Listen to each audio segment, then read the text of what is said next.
இன்றைக்கி என்னோட லைஃப்பில் ஹார்ட்ரிக் அடிச்சிருக்கிறேன். தொடர்ந்து 3 நாள் தவறுகள் செய்யாமல் இருந்திருக்கிறேன். இது தொடரணும் அப்படின்னு நான் கடவுளை வேண்டிக்கிறேன். என்னோட முயற்சி இதில் முழு பங்கு வகிக்கும் அப்படின்னு இப்போ எனக்கு நம்பிக்கை வந்திருக்கு.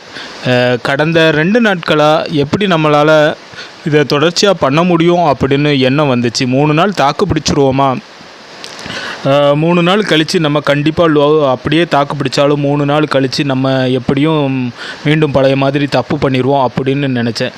ஆனால் இன்றைக்கி எனக்கு கொஞ்சம் உற்சாகமாக இருக்குது. எப்படின்னா 3 நாள் தாக்கு பிடிச்சிட்ட, நீ கொஞ்சம் கண்ட்ரோல் பண்ணால் உன்னால் முடியும் அப்படிங்கிற மாதிரி எனக்கு தன்னம்பிக்கை வந்திருக்கு.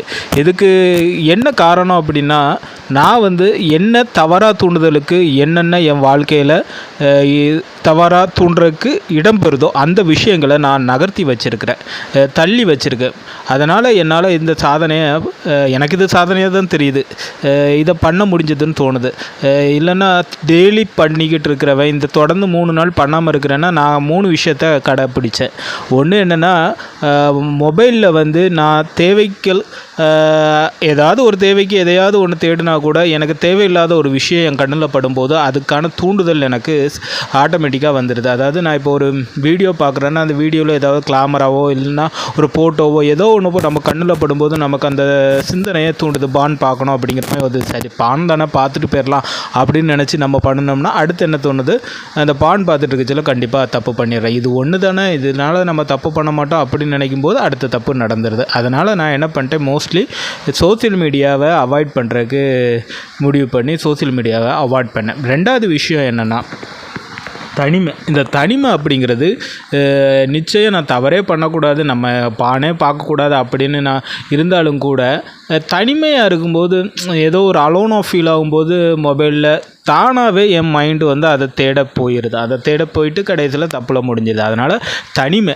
3வது என்னென்னா, நான் தனிமையாக இல்லைன்னா கூட ஏதோ ஒரு சுறுசுறுப்பு இல்லாமல் இருந்தேன், இல்லைனா எந்த ஒரு விஷயத்துலையும் ஒரு நாட்டம் இல்லாமல் இருக்கிறனால எனக்கு என்னோடய தேடல் அதை தேடி போகுது. அப்போ நான் என்ன நினச்சேன், சரி நம்ம சுறுசுறுப்பாக இருக்கணும், அப்படி இல்லைன்னா கூட சுறுசுறுப்பாக இருக்கிற மாதிரி நடிக்கணும் அப்படிங்கிற மாதிரி என்னென்னா சுறுசுறுப்பாகவே வச்சிக்க முயற்சி பண்ணேன். அதனால் எனக்கு அந்த சிந்தனையில் எனக்கு போகிறதுக்கு நேரம் இல்லை. அந்த நேரத்தை நான் அதுக்கு ஒதுக்கலை. அதுதான் மெயினான ரீசன். இந்த 3 நாளில் நான் கற்றுக்கிட்ட விஷயங்கள் இதுதான். 3 நாளில் 3 விஷயங்களை கற்றுருக்கேன். அதாவது ஃபஸ்ட்டு நான் என்ன எப்படி சொல்கிறது, தனிமையை நான் நகர்த்தி வச்சுருக்கேன், தேவையில்லாத தேடல்களை தவிர்த்து வச்சுருக்கேன்.